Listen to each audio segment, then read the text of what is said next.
Hi guys, how is everybody today? I hope you are all well. Very well. So, okay. Alright, the book is not finished. It is far from finished. I keep adding. I just keep getting this, like, bursts or downloads of inspiration.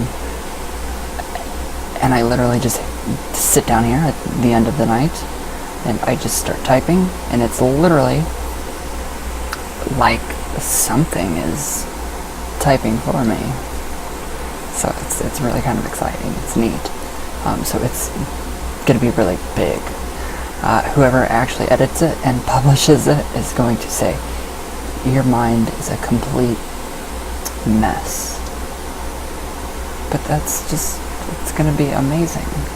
So everything's categorized perfectly. And then there's, see, I don't want people to say, well, I need, your spell to, for this to work. Or I need, that person's spell for, it to work. I will give all my spells out. All my candles, everything that you guys order, the candles, they will all be in the book. I want to see people say, oh, I don't need your spell. I came up with my own, and it works better.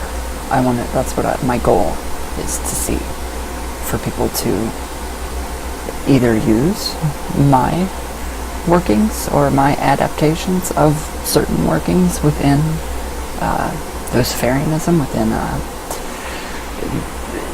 there's no Satanism in my book. That you guys get so much credit though, because of just how amazing people you are. The most kindest, nicest, most compassionate people, most loving people that I know are, some of them are Satanists. And they are just the most wonderful people, and they are so kind, and they care for just everybody.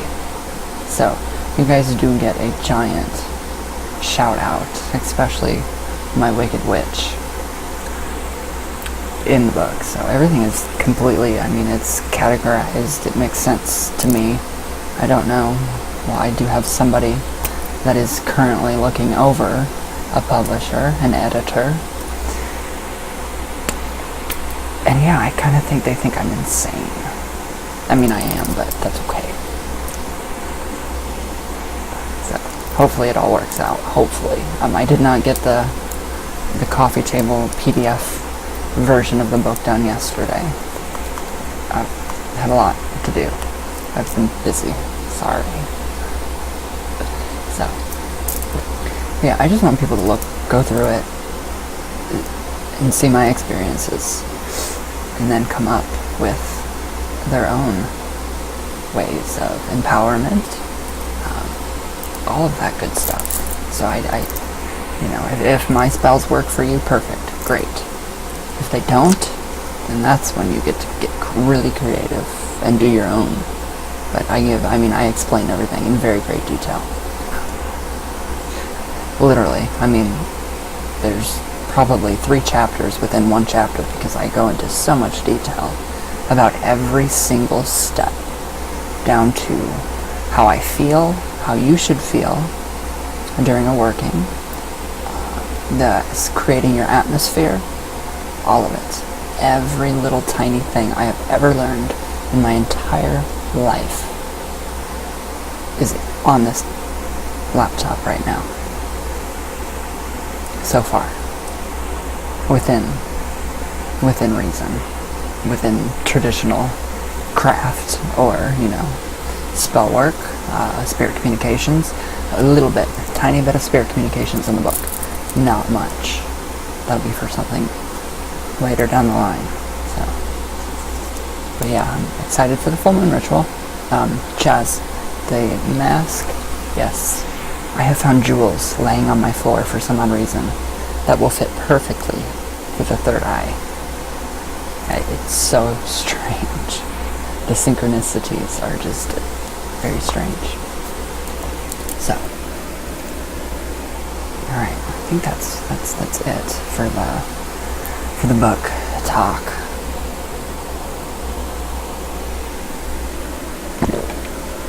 I'm just excited. It's gonna be exciting. I did not know people hated me.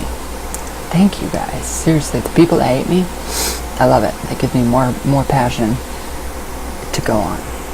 So keep hating me, because I really like it. It gives me even more creativity. It just fuels my passion. It doesn't fuel my anger, it fuels my passion.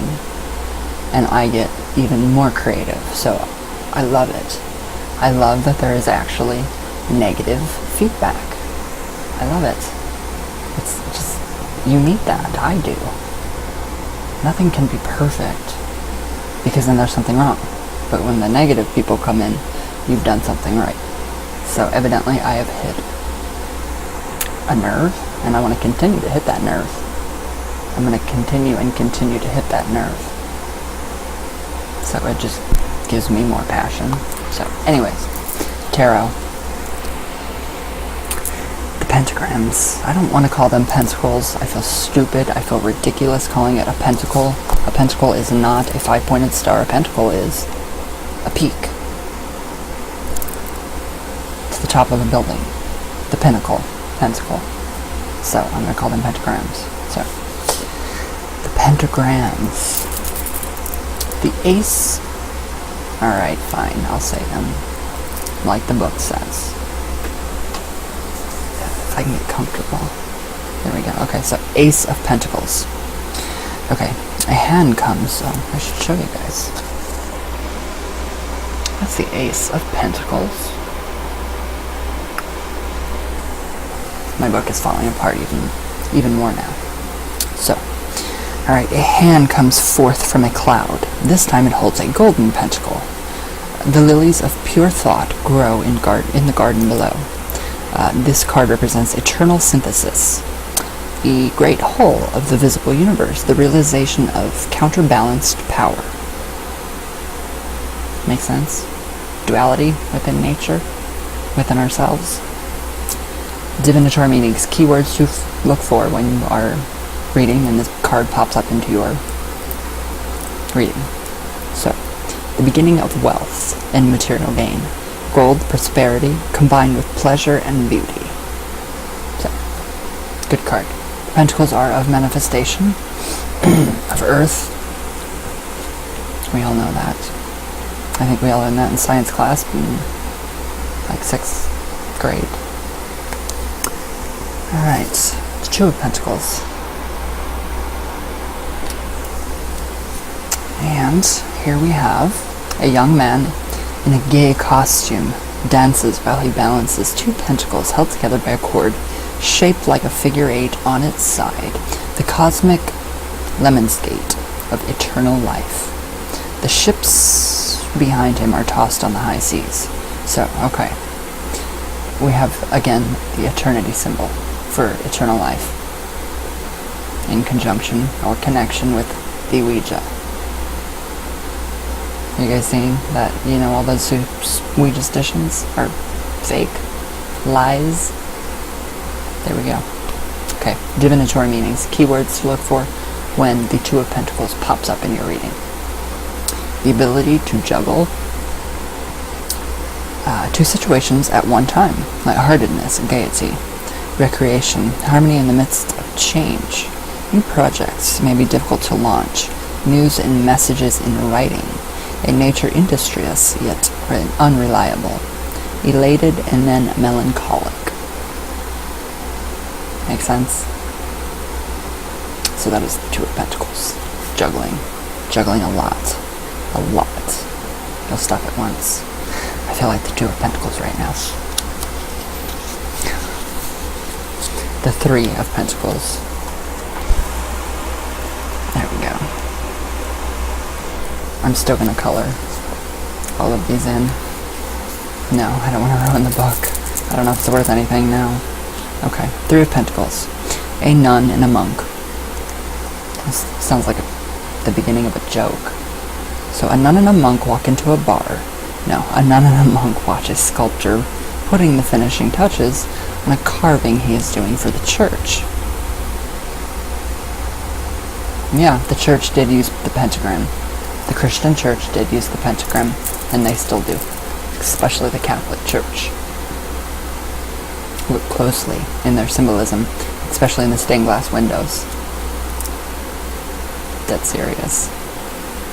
Alright. 3 pentacles adorn the archway.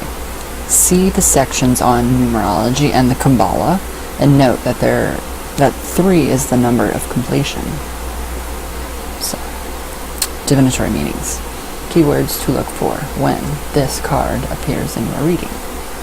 So, material increase, the master craftsman, the skilled artist, gain in commercial transactions.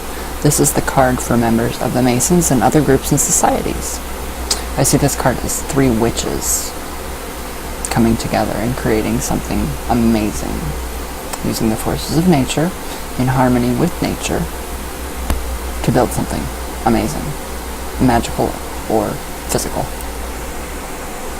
or spiritual. So, 4 of Pentacles. There we go. Alright, the 4 of Pentacles.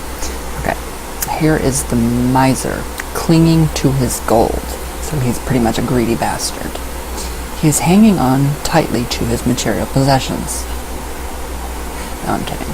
I'm kidding. Okay, divinatory meanings. Keywords to look for when this card pops up in your reading. Assured material gain. Success. Success. I came out as Set. That's weird. Set. Or Seth. Right. Earthly power, but nothing leading beyond that. So earthly.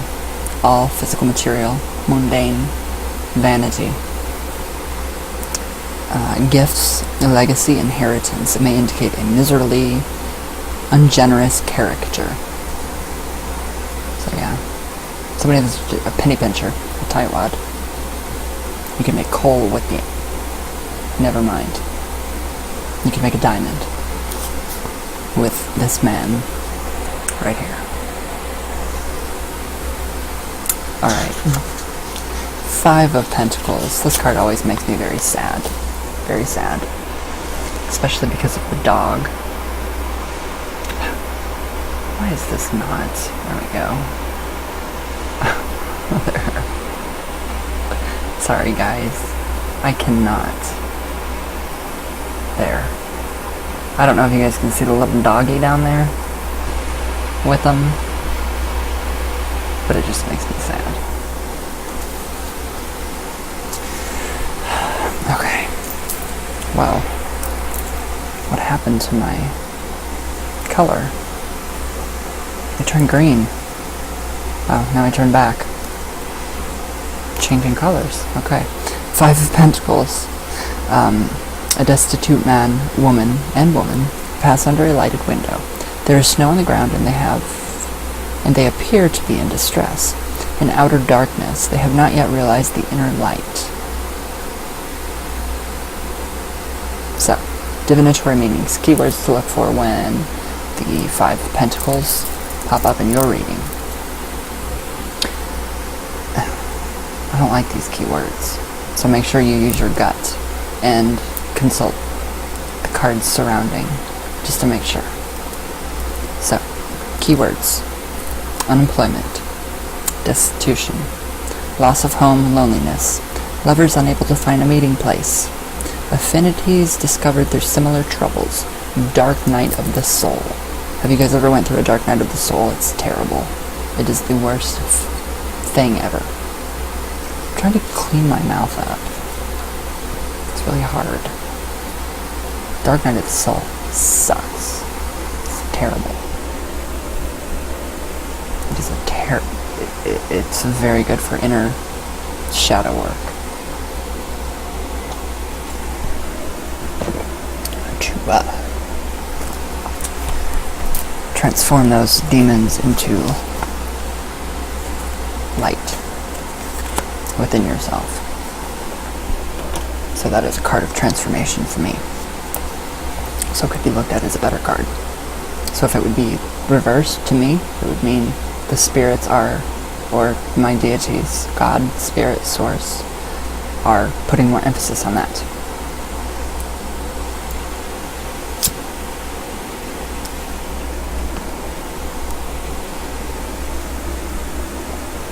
Okay. Sorry. The Six of Pentacles. Dang it. There we go. Alright. The Six of Pentacles. A good man, probably a merchant. He gives money to the needy with balance and judgment. From a good heart, he shares with others. So this would represent to me a man, or somebody with those characteristics. So divinatory meanings when the Six of Pentacles pops up in your reading. Alms dispensed with justice, gifts inheritance, gain in material undertaking. Others will share with you justly. You will receive what you deserve. So you have the scales in there. So not really karma, but more like you've worked and worked and worked and worked, and you're not getting anywhere. So boom, there you go. It materializes. Yes, it's a good card. Very good card. There goes my book. Alright, Seven of Pentacles. Wait, where is he? There he is. This one. No, this one.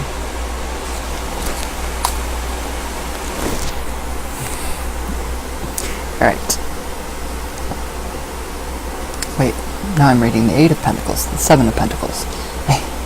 A strong young farmer leans on his hoe.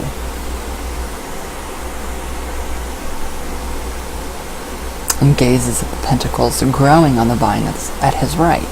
He will receive the harvest from his work. So that to me would represent somebody is dwelling on it. So it's going to diminish you're bringing it into the material world from the astral. So keywords, divinatory meanings to look for when this card pops up in your tarot reading. Pause during the development of an enterprise, unprofitable speculations, loss of promising fortune, disappointment, anxiety about a loan, success not attained. So, from the dwelling on it and not thinking, thinking you're just watching it like water boil. That's how I would interpret that card. I'm not comfortable. Okay. The Eight of Pentacles. Wait, is that 7? Wait, 8. There we go. Damn it. Alright, the Eight of Pentacles.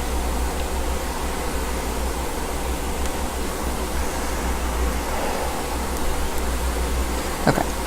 The sculptor's apprentice is carving out a pentacle. Fucking hate that word. He exhibits other pentacles on the post beside him.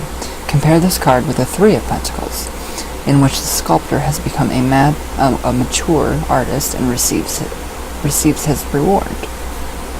So, the skilled artist, a master of his trade, can represent a witch, a magician.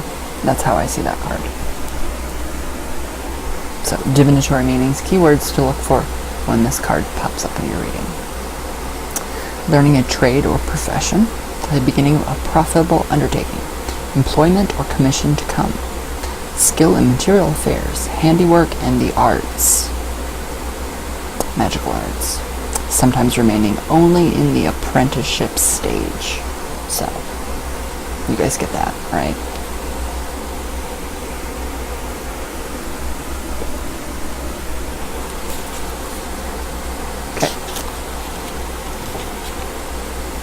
Wow, really?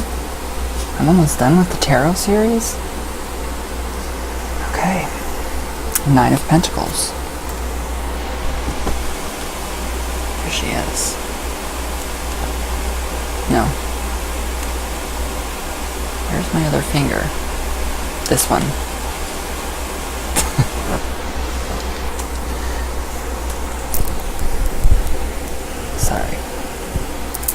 falling out. My earrings are falling out, and my book is falling apart. 9 of Pentacles. A mature, well-dressed woman with a tame bird upon her wrists stands in her vineyard. There's a manor house in the background. She is alone, but she seems safe in her possessions. The bird of Falcon. Hi, Falcon Moon. I hope everything is well in Turkey for you. How is everything going in Turkey? I keep lighting candles and I pray for you every night. Okay, so the bird, the falcon, represents well-controlled thought. Suits you. Well-controlled. Thinking. Good thinking. Alright. Divinatory meanings. Keywords to look for when this card pops up in your tarot card reading. Hold on.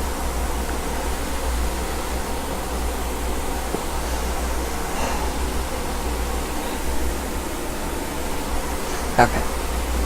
Solitary enjoyment of the good things of life. Inheritance. Wisdom where one's own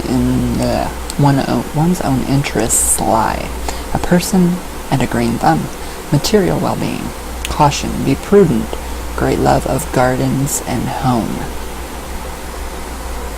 Sounds like me. I do. I love my garden. I don't know why. 10 of Pentacles. There we go. Right there. 10 of Pentacles. Alright. A patriarch rests at ease before an archway, on which is inscribed his coat of arms. His family, his dogs, are with him, signifying the solidity of an ancient family carrying on in prosperity.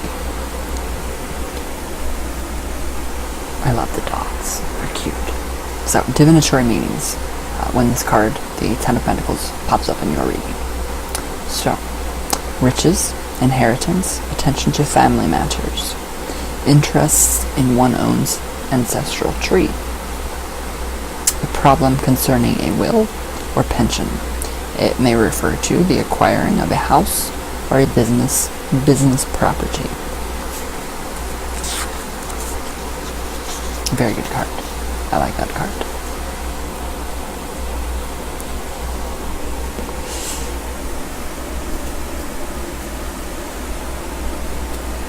Okay, and then next we have the Page of Pentacles.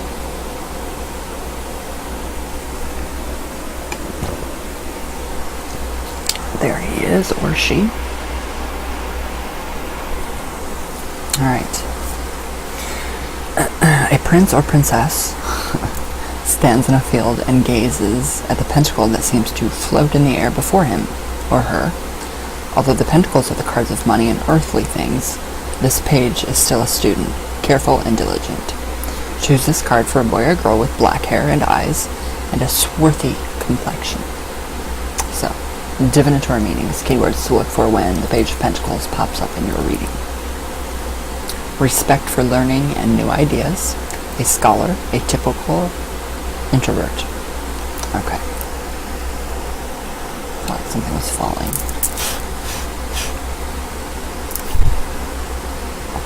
Okay. It can also mean application, reflection. Good management, carefulness. The bringer of good news and messages about money. So it could be a messenger of some sort. It could represent just a messenger, or it could just represent somebody else, like yourself. So yeah, that's the Page of Pentacles. Okay, the Knight. The Knight of Pentacles. Alright. The Knight rides a heavy workhorse. Oh, I'm really glad it's illegal now, but you cannot use horse carriages. What is it, New York? Good job, PETA. The Knight rides a heavy workhorse through a freshly plowed field. He wears a green sprig on his helmet, and there is also a sprig in the horse's bridle. The Knight is materialistic. He looks placidly at the symbol he carries. Choose this card for a black black with black hair, black eyes, and a swarthy skin. So a darker complexion. So see, the tarot is not racist. It includes everybody. So, divinatory meanings. Keywords to look for when this card pops up in your reading. Okay. A man of an upright nature who accepts responsibility. He is laborious, impatient. I don't know what that word means. This card can also mean utility, serviceableness, trustworthiness, or the coming or going of an important matter connected with money. And what did I learn today on Saturday? I need glasses. The Queen of Pentacles. There she is. I keep turning colors, like from pink to green. Strange. Okay.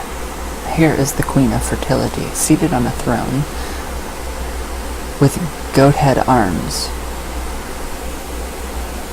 Oh, she does have goat head arms. That's cool. I like her even more now. Ripe fruit and a cupid at the back. She is surrounded by green fields, and the rabbit of fertility sits at her side nearby. A bower of red roses above her signifies desire. She sits quietly, contemplating the pentacle she holds in her lap. Choose this card to represent a woman with black hair and eyes. Do people naturally have black eyes? I didn't know if people do. I mean, I do. Contacts in. Alright, divinatory meanings. Keywords to look for when this pops up in your reading.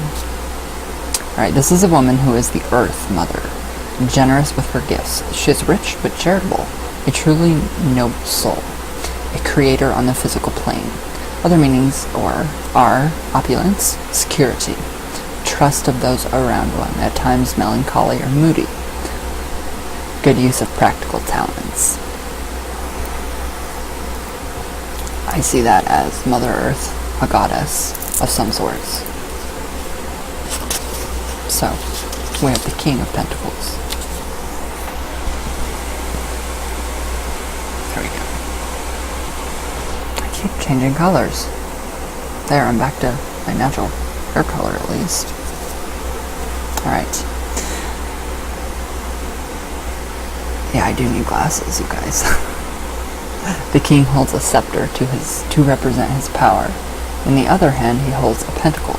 His robe is emblemized with bunches of grapes and vine leaves. Bulls' heads are depicted on the beak, on the back, and on the arms of his throne. He is surrounded by flowers. His castle can be seen over his shoulder. Choose this card for a black-haired, black-eyed man with swarthy skin. What the hell does swarthy mean? Like, is it like darker skinned? Swarthy? Maybe? I don't know. Alright. Keywords, divinatory meanings to look for when the King of Pentacles pops up in your tarot card reading. This is the chief of industry, a banker, or owner of large estates. He is a reliable married man and a mathematician with great financial gifts. This card may also betoken a steady temperament, slow to anger. That is so not me. Success where money matters are concerned, and reliability. I would represent a higher up person to me personally, like a banker, literally a banker, or somebody that's going to help you, like not your agent, but the people that help you with your taxes and take care of all of your money issues. That person, an accountant. And that is done. So that's it for the tarot series, guys. Except, if you guys want me to go into this, how to read the cards. This is what the book says. This is the book. Always follow your intuition, your gut. So, how to read the cards. So, let us assume that you have picked a deck of tarot cards, presumably the Rider-Waite pack, designed by A.E. Waite, which is pictured in this book. After you have mastered the meanings of these cards, it will be relatively easy for you to use any of the decks now on the market, should you so desire. I find that completely no. The Rider-Waite Tarot, it speaks to me. It's simple, it's plain, it speaks to me. Other cards, just, I look at them and I don't get anything but frustration and anger, and I cannot have any more anger in my head from tarot cards. So, how to keep your cards. How to keep them. I keep mine in a black satin silk bag that I've created. I don't know if you guys can see it. Right there. Looks like I'm touching it. You guys want a Ouija? A Ouija. Alright, how to keep your cards. So, this is what the book says. It is wise to protect your tarot cards, not only from physical damage, but also from discordant vibrations. So, you can, if you want, wrap your cards in a piece of silk. An old scarf will do. Silk is thought to be one of the best materials for keeping the pack isolated. Then put the wrapped cards, in a small box, perhaps an even attractive object in itself to have around. They should never be left scattered about. Put them away when you have finished with them. When the cards are new, you might, as some people do, put them under your pillow for a few nights so that they can acquire your personal vibrations. Do this again if the cards have been left unused for a number of months or have been handled by a person whose presence has disturbed you. So, basic stuff. I slept with my cards under my pillow for 9 nights. I don't really honestly know if it did anything or not, because I've had them since I've been 6. So, those are just general ideas. I don't keep mine in a box, because then I have to unwrap them, and then I have to put them back in the box, and I don't like to do that. Actually, now I really want a really nice tarot card box, so I'm thinking. So, it also tells you how to prepare yourself for a tarot card reading. I had no idea that you could prepare yourself. I would do the same thing. I do the same thing for my tarot readings as I do with a Ouija session. So, let's see what this says. So, it is important that you study and really learn the meanings of each of the 78 cards in some way that we do not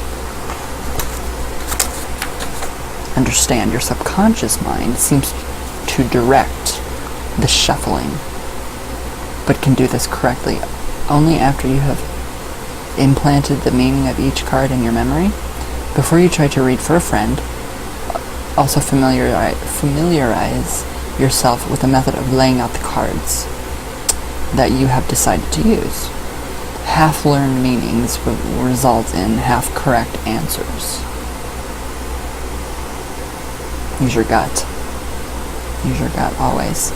Do not encourage levity in any of these present, for a reading is a serious attempt to go above the psychic realm to a higher level where truth is accessible. I do need glasses. So this person says, I would advise that you do not take the first few of your readings too seriously. Obviously. In reading for yourself, be particularly careful that a happy mood does not incline you to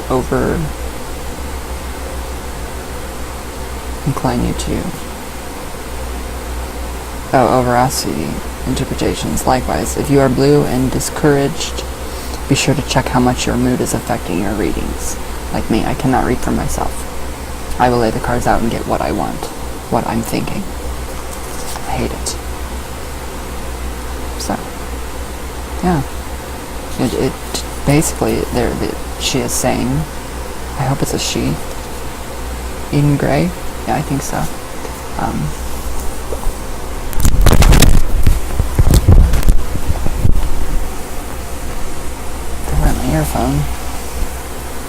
So I think basically no, that's what she's saying. Just to set your atmosphere and get it looking good and get everything nice. Check your mood. If you're in a bad mood, if you're down, if you're sick, don't tarot. Don't use the deck. It's just going to pick up those vibrations from yourself. So, ouch.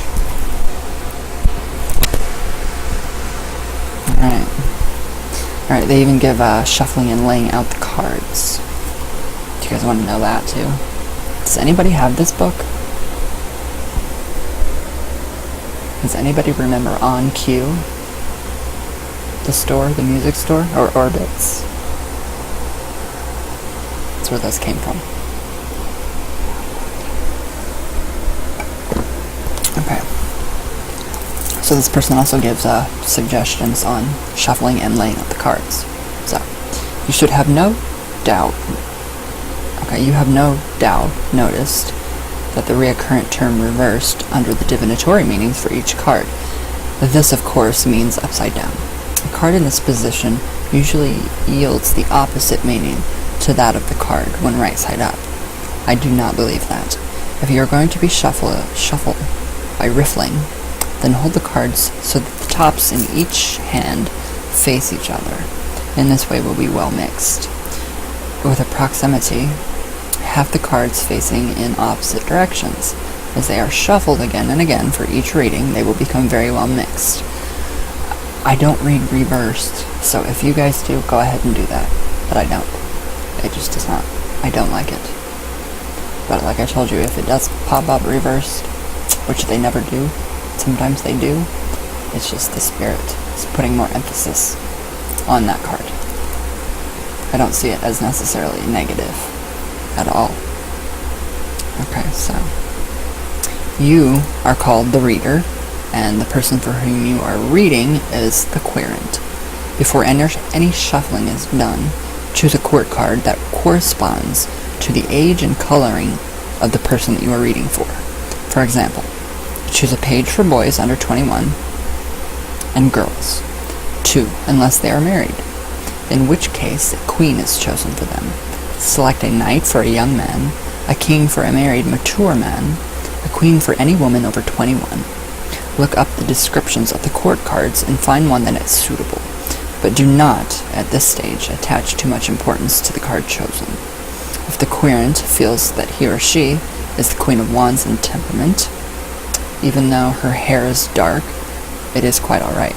The Hierophant might be a good choice for a clergyman. The Emperor might be chosen for an important political figure. I don't completely, fully understand that at all. I don't do that ever. Never. I just think of you, focus on you, shuffle the cards, and they just happen. It happens. But I've been reading them for a long time. So, follow the directions given with the layout you have selected. It may direct you to put the querent's card in the center of the spread or to place it back in the deck. I love the book. Some of the practices I just don't do. So, it's all up to you guys. What makes you feel best? What makes you feel good? What makes you think that you're going to have a good tarot session? So, it is best to have the querent shuffle the deck, but if this seems impractical, the reader may do so, asking the querent to lay his or her hands on the deck before cutting it. While shuffling, the querent should ask silently a simple but important questions regarding it over and over mentally until he or she feels the question has entered the cards.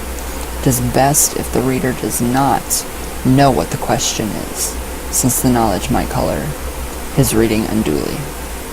So during the shuffling of during the shuffling, the reader should silently ask that only the highest forces surround them.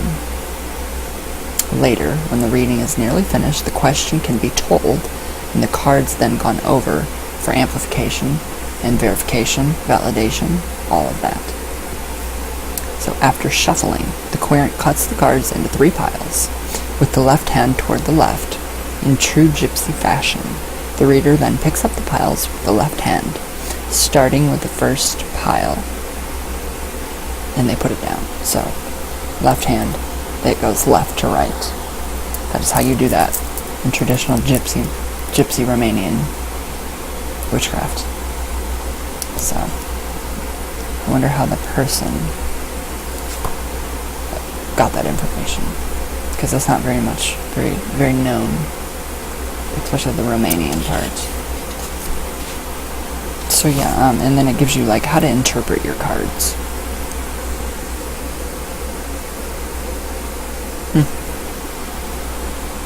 Sorry. Okay, so how to interpret your cards. Try to make a running story about what you see in the cards in relation to the person for whom you are reading. If you've forgotten the meaning of some of the cards, look them up. Don't guess. Always use your guts. You do not have to look up the meanings of the cards. Always use your guts. At the end of this chapter, there is a list of briefly summarized meanings for each card, if you need a quick reminder. Okay, so if after reading the cards, the querent tells you that this question is not answered, ask him if the cards have perhaps dealt with a deeper question that has been worrying about. I have found that people are sometimes a little timid about bringing out into the open what is really on their minds, and will ask superficial questions of the tarot. With a little digging and sincere desire to help, you may uncover what was really bothering the querent, and find the cards have indeed answered a question that really was the utmost importance in that person's mind. So it does. It goes deeper than superficial questions. So, perhaps you are psychic. The cards then will really come alive for you. They do. And lead you right to the problem about what the querent needs to talk and get advice. Those who do not feel that they are psychic will soon find, however, that they are developing a sixth sense, and that they are intuitively feel the inner implications of the situation. So, I don't know how true that is, I guess. I don't know. I think it takes practice. Study, practice, hard work, dedication. So sometimes the cards do not seem to be responding at all. In that case, ask the querent to shuffle again, concentrating more deeply on the question. If, on reshuffling the cards, still do not make sense, it would be well to put them away for at least 24 hours before trying to read them again. Okay, didn't know that one. Never, never, never finish the reading on a discouraging note. If the cards are bad, indicate how the querent can overcome the problems by work, study, application to tasks, better care of health, or by expending more love and compassion in relationships. So basically what I said before. You may foretell, but only in a vague manner, the possible illness or death of someone that the querent knows, but never predict a serious illness of death for the querent. That's one big thing. You always want to tell somebody that this is how you feel. I feel the card is saying this. I sense that nothing is definite. It's not set in stone. It will change. Instead, you see the possibility of a slight illness in the future, which can be avoided if the querent would take better care of his health, and then quickly move on to interpreting a more positive section of the layout. No, focus on the negative. Focus on all the negative first. Get it all out. Get it transformed, so you know what to work on. And then go on with your reading. That's what I did, personally.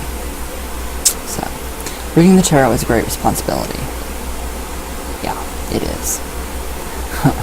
It gives you the opportunity to help others and gain insight into what may be holding them back from their fullest self-expressions.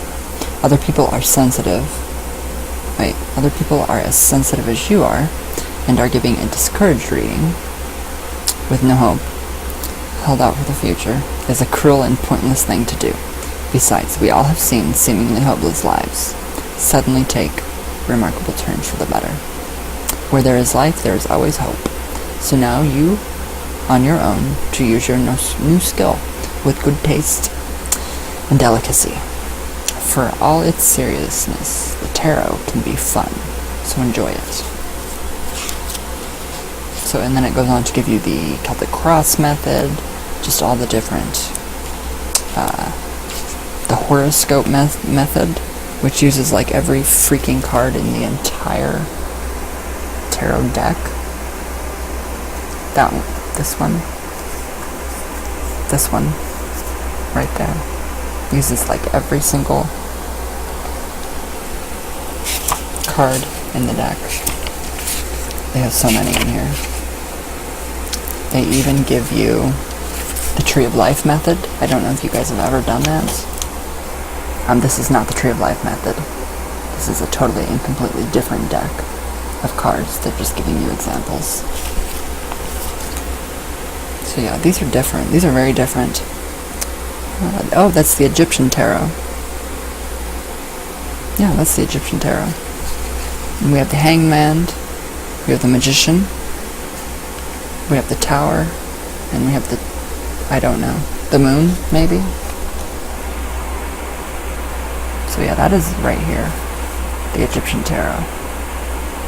But I thought the Egyptian tarot was the Thoth deck. Not sure. So yeah, the Tree of Life method uses almost all of the cards again, so you really can get deep into it.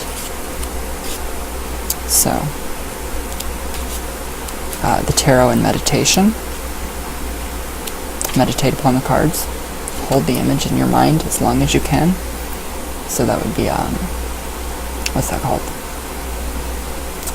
Conscious meditation, or something along the lines of that. So, and then we have systems of the occult through, thought, of occult thought that illuminate the tarot. So it really gets into the tarot and numerology. You can really, really go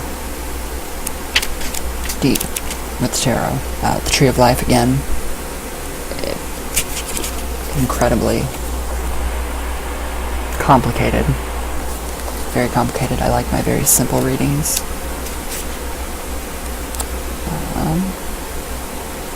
It gives you so much stuff in here. The court cards, just all kinds of crazy stuff. You even get horoscopes in this book. Oh, that's the horoscope method of reading.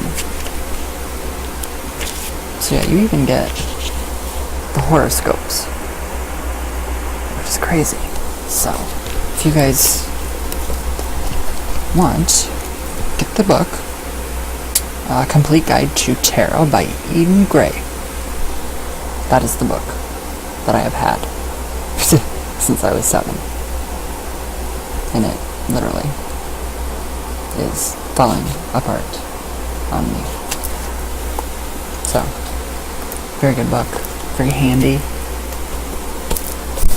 If it stays together. But, alright guys.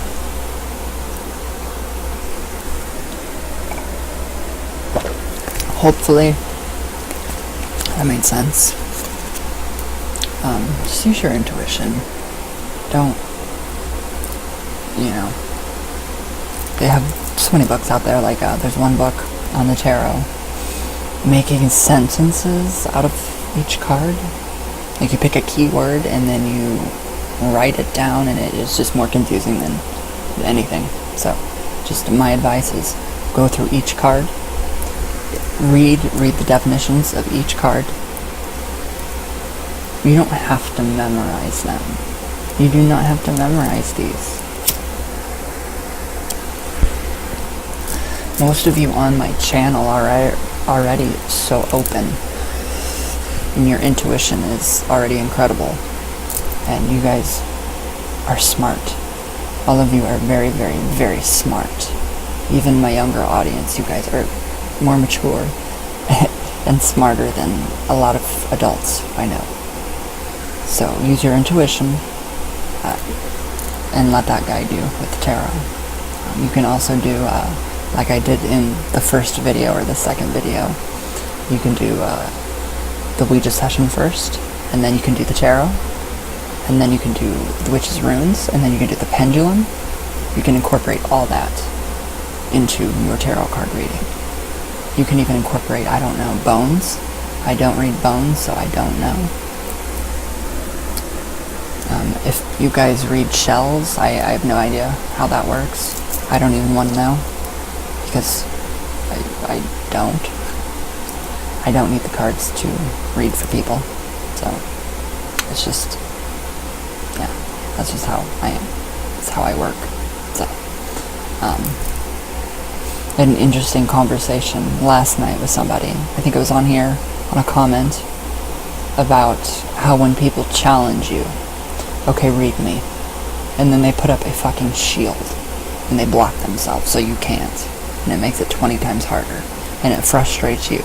So why would somebody say, read me, and then block themselves, put up a barrier to challenge you, to piss you off? A lot of people will do that. So, never, you don't have to prove anything to anybody. As long as you have faith in, God, Jesus, Source, Spirit, whatever path you choose, and use your intuition, you're perfectly fine.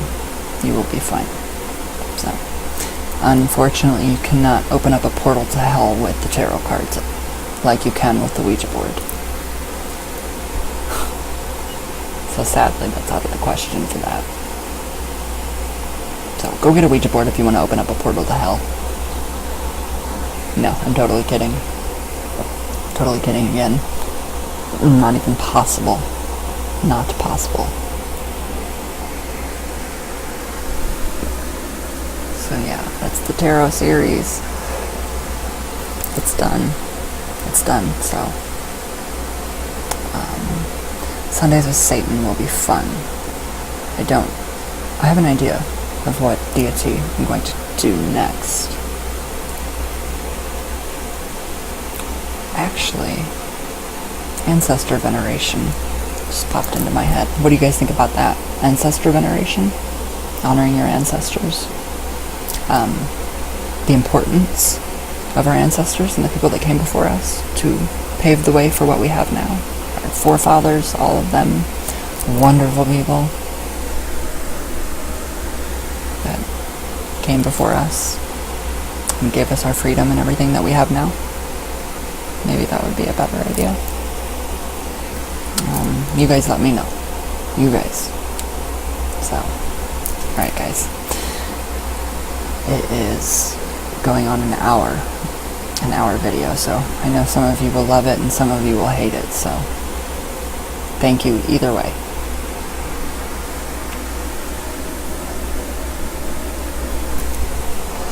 I love you all very much. Thank you guys for watching. It means the world to me. It does. So I hope you guys enjoyed the tarot series. So yeah, just let me know what you guys think. And I will see you all tomorrow for Sunday with Satan. And I hope you guys seriously do not get offended by that. Because it is a joke. Total joke. So, alright guys, I will see you all tomorrow.